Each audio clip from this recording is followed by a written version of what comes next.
Que Deus abençoe a cada um de nós e que possamos realmente ser agraciados pelos ensinamentos tão preciosos e certamente o Senhor irá ministrar aos nossos corações neste dia. Eu convido os irmãos para juntos meditarmos no Evangelho segundo Marcos, capítulo de número 3. Nós devemos ler os versículos 13, 14 e 15.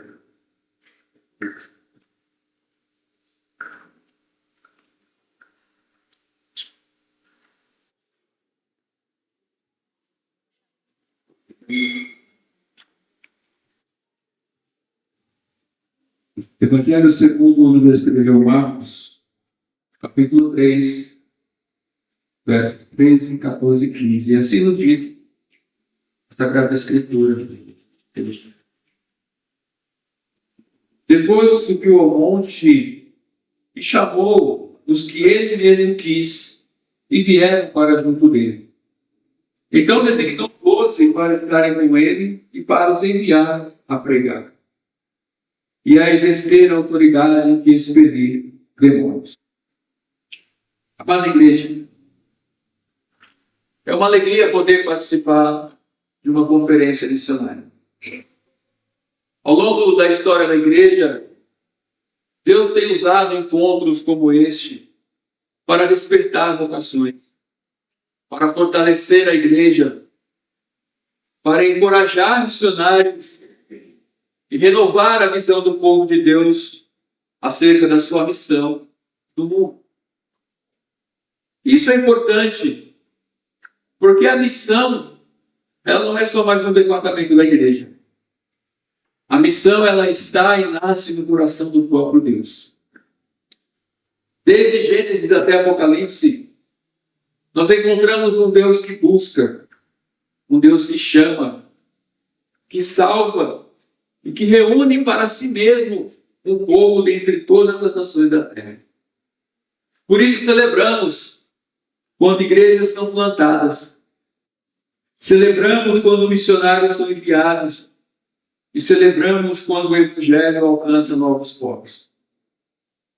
Mas antes de perguntarmos como o Senhor alcança as nações, devemos nos perguntar que tipo de pessoas Deus usa para alcançar as nações. Antes de pensarmos sobre o envio, precisamos falar sobre o discipulado. Quando olhamos para os evangelhos, percebemos algo interessante. Jesus ele poderia ter escolhido qualquer método para expandir o seu reino. Ele poderia ter organizado grandes movimentos de expansão, grandes movimentos populares. Poderia ter estruturado uma rede de influência religiosa gigantesca. Poderia ter concentrado seus esforços na multidão. E nos evangelhos nós percebemos que grandes multidões seguiam a Cristo. Mas ele escolheu outro caminho. Jesus decidiu investir em discípulos.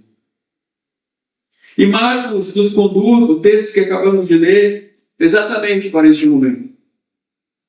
O que encontramos aqui não é o início, apenas o início do apostolado. Encontramos aqui a essência do discipulado cristão. A história da missão não começa quando homens decidem seguir Jesus. A história da missão começa quando Jesus decide chamar homens para seguir. Por isso, em primeiro lugar, nós observamos nesses breves versículos que primeiro Cristo chama. Primeiro Cristo vocaciona, chama os seus escolhidos. Marcos nos diz que Jesus chamou aqueles a quem ele mesmo quis. Essa pequena frase carrega uma profundidade que é extraordinária. Os discípulos não procuraram Jesus primeiro. Jesus os procurou. Foi Cristo quem os chamou. Foi Cristo quem tomou a iniciativa. E foi o próprio Cristo quem os separou para si. Foi Cristo quem os escolheu. Sendo assim, podemos afirmar que o discipulado cristão não começa na decisão de um homem, começa na graça de Deus. Essa é uma verdade fundamental para a fé reformada. Antes de qualquer resposta humana, existe uma iniciativa divina. Antes de qualquer compromisso, existe um chamado. E antes de qualquer entrega, existe graça. O próprio contexto do texto que lemos demonstra isso. Os versículos seguintes, onde veremos e vemos aqui o nome dos escolhidos do colegiado apostolado, nós podemos perceber que dentre estes homens estavam certamente os homens mais improváveis. Pescadores simples, cobradores de impostos, homens sem prestígio religioso, sem influência política, pessoas que dificilmente seriam escolhidas até mesmo por nós. Isso tem profundas implicações para a missão. Porque a missão, ela não começa no coração da igreja. Ainda que ela deva estar no coração da igreja. Mas a missão, ela começa no coração de Deus. O Pai enviou o Filho. O Filho chamou os discípulos. E o Espírito Santo capacitou e capacita a igreja para a missão. Toda missão genuína nasce de uma iniciativa divina. A razão pela qual estamos reunidos nessa conferência não é porque a igreja decidiu criar uma missão para Deus. Estamos reunidos porque Deus tem uma missão para a igreja. E é pela sua graça que Ele decidiu incluir a igreja nessa missão. O discipulado começa então quando compreendemos que fomos alcançados por uma graça que nos precedeu. Em segundo lugar, esses breves versículos nos mostram que nós fomos chamados por Cristo, mas com um propósito. Nós fomos chamados para Ele. Cristo nos chama para si próprio. Marcos prossegue dizendo: então designou 12 para estarem comigo. Jesus não nos chama primeiramente para pregar. Não nos chama primeiramente para plantar igrejas, ainda que Ele iria capacitá-los para isso. Mas a primeira vocação dos discípulos é muito mais simples e muito mais profunda. Eles foram chamados para estar com Ele, com Cristo. A essência do discipulado é um relacionamento. E não um relacionamento com o Pai. Um relacionamento com o Filho de Deus. Não é uma função. Discipulado não é uma função. É comunhão.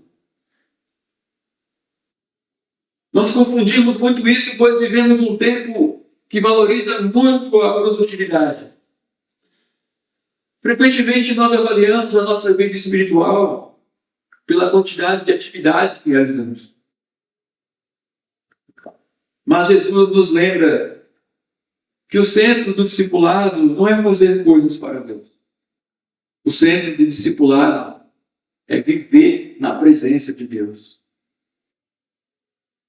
Os discípulos aprenderiam ouvindo Jesus. Aprenderiam observando Jesus e principalmente caminhando com Ele. O discipulado cristão não é meramente transmissão de informação, ainda que isso seja importante, mas precisamos estar com Cristo. É transformação produzida pela convivência genuína com Cristo. Talvez uma das maiores crises da igreja contemporânea seja a tentativa de realizar a obra de Cristo sem cultivar a presença de Cristo. Queremos falar de Cristo sem conhecê-lo profundamente. Queremos servir a Cristo sem desfrutar de comunhão com Ele, e isso não é possível. Não podemos cair no erro de querer representar a Cristo sem caminharmos diariamente. Queridos, o modelo de Jesus, ele permanece o mesmo. Antes de qualquer tarefa, antes de sermos comissionados, antes de possuirmos e exercermos ministério, antes de qualquer missão, primeiro precisamos estar com Ele. E talvez aqui seja a pergunta mais importante desta manhã. não é quantos sermões pregamos, não é quantos projetos realizamos. E eu não estou dizendo que isso não é importante. Não é quantas viagens missionárias fizemos ou pretendemos fazer. A pergunta é: estamos realmente com Cristo? Porque ninguém pode levar outros ao Salvador com quem não se garante. Não podemos levar outros a Cristo se nós não o conhecemos profundamente. Em terceiro e último lugar, nesta breve devocional, Cristo nos chama, chamado para si próprio. E em terceiro lugar, após sermos discipulados por Ele, então, Ele envia, Cristo nos envia ao mundo. Somente depois desse chamado, somente após aprenderem, os discípulos aprenderem com Cristo, caminharem com Cristo, somente depois disso, Marcos nos diz, para os enviar a pregar. A ordem, queridos irmãos, aqui neste texto, ela é preciosa e fundamental para nós. Primeiro, comunhão. Depois, lição. Primeiro, a presença de Cristo. Depois, o envio. Primeiro, relacionamento. Depois, serviço. Jesus não separa essas duas realidades, mas também não expressa que essas sejam invertidas. A missão nasce da comunhão. Se invertermos essa ordem, poderemos cair no risco de estarmos cometendo ativismo religioso. Os discípulos seriam enviados ao mundo, pregariam o Evangelho, enfrentariam perseguições, plantariam igrejas, levariam a mensagem de Cristo até os confins da terra, como bem conhecemos. Mas tudo isso seria resultado daquilo que eles haviam recebido de Cristo quando estavam com Ele, quando tiveram comunhão com Ele, quando aprenderam diretamente com Ele. Como disse, a missão cristã não é ativismo religioso. Nós falamos de Cristo porque ouvimos, anunciamos porque vivemos este Evangelho. Servimos a outras pessoas porque fomos amados por Ele. Levamos Cristo ao mundo porque primeiro fomos conduzidos à presença de Cristo. Os maiores missionários da história da igreja não foram homens que eram simplesmente apaixonados por uma causa. Foram homens apaixonados por Cristo. Foi a comunhão com Cristo que os sustentou. Foi a visão da glória de Cristo que os impulsionou a seguir adiante em suas missões. Foi o amor de Cristo que os constrangeu a suportar as adversidades, as dificuldades e a propagar este Evangelho de amor. A missão, ela não floresce quando a igreja se torna mais ocupada. A missão floresce quando a igreja se torna mais próxima do Senhor Jesus Cristo. Eu concluo dizendo que, ao olharmos para este texto, percebemos que Jesus estabelece uma ordem. Primeiro ele chama, depois ele reúne, ele forma e então ele envia. O discipulado, ele não é um estágio preparatório para a missão. O discipulado é o fundamento da missão. Toda a obra missionária duradoura nasce de homens e mulheres que aprenderam a estar com Cristo. Talvez seja significativo que esta conferência comece por aqui, com este entendimento. Antes das técnicas, estratégias e métodos que são ferramentas extremamente importantes e que certamente serão abordadas aqui, e tão significativas que são, mas é conveniente começarmos pelo fundamento discipulado. Fundamento este que é Jesus. A maior necessidade da igreja continua sendo a mesma dos primeiros discípulos. Estar com Cristo. E quando homens e mulheres estão verdadeiramente com Cristo, a missão ela deixa de ser apenas uma responsabilidade. Ela se torna uma consequência inevitável. Pois aqueles que caminham com Jesus, inevitavelmente desejarão tornar Jesus conhecido. É natural. Queridos irmãos, que Deus use poderosamente este dia para nos lembrar que o discipulado segundo Jesus nunca termina no discípulo. Cristo nos chama para si, nos forma em sua presença e nos envia para a sua missão. Por isso, toda missão que não nasce da comunhão com Cristo perde seu fundamento. E toda comunhão com Cristo que não produz missão ainda não alcançou o seu propósito. Que possamos nesta manhã compreender a importância do discipulado, compreender a importância desse chamado para aprendermos com Cristo, para que então Ele nos capacite e nos envie para alcançar nações, para alcançar os nossos vizinhos. Não precisamos ir tão longe, não que não devemos, mas entender que missão é aquilo que somos. E se tivermos essa proximidade com Cristo, fazer missões, independente de onde estivermos, fluirá naturalmente dentro dos nossos corações, significando que nós temos comunhão com Cristo. Pois o nosso coração, a nossa boca e nossos lábios expressarão aquilo que o nosso coração está cheio.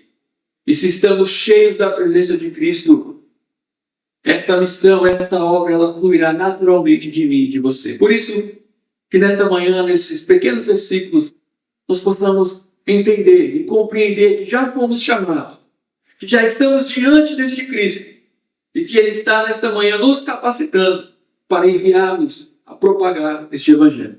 Que Deus nos abençoe grandemente e que tenhamos um dia abençoado por Deus.